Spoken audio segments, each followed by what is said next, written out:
केन्दुझर अधिष्ठात्री देवी माँ तारिणी 89तम चैती पर्व पर प्रस्तुति जोरदार। चैती पर्व तथा माँ वार्षिक उत्सव पालन पर मंदिर प्रशासन ठारू आरंभ कर जिला प्रशासन पर्यंत तत्पर हो उठिଛନ୍ତି।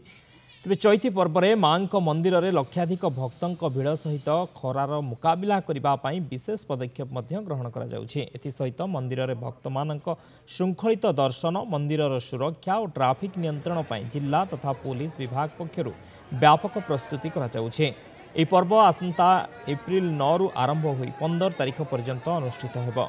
तेबे यह चैती पर्व 7 दिन धरी अनुष्ठित हो। एने माँ पीठरे भजन समारोह प्रवचन बादीपाला आदि अनुष्ठित हो।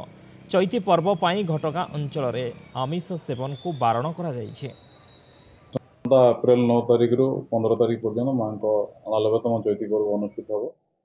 मंदिर प्रशासन तरफ प्रति वर्ष परी जमी सब आड़े टेंट बंधा होती टेंट बंधा प्राय सरी आसला आम पीवा पान बंदोबस्त कर प्रचुर परिमाण में बाकी सका माँ सुनावेश हम मंगल आरती गीता पाठ जिला प्रशासन स्थानीय स्वेच्छासेवी संगठन मान रही बंदोबस्त चलती केमती आसिक भक्त मैंने शांति श्रृंखला दर्शन देवे बेस गुरुत्व दिखाई बाकी सब जगह के पीवा पानी जीव ये सब बंदोबस्त कर आउ माँ स्नान मार्जना बड़सिंगार बेश मंगल आरती 7 दिन धरी हे एवं माँ प्रत्येक दिन सुनावेश हुए। सुनावेश भक्त मान को देखादेवे एवं भक्त मैंने सुनावेश दर्शन कर निजर पाप मोचन करेंगे। आम मैंने 35 जन पूजक अच्छु।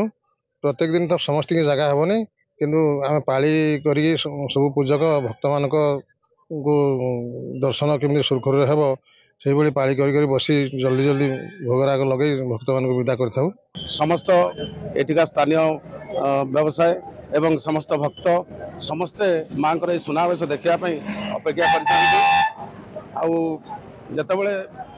ये जो माँ सरी जाए ये जो पर्व एत दुख दिए ता कल्पना बाहर आम जहाँ चिंता करुचु जे भक्त मैंने ये जो आसुँच ये समस्ते खुशी रे जातु माँ समस्त चलापथ कुसुमित करूँ यह आम ए व्यवसायी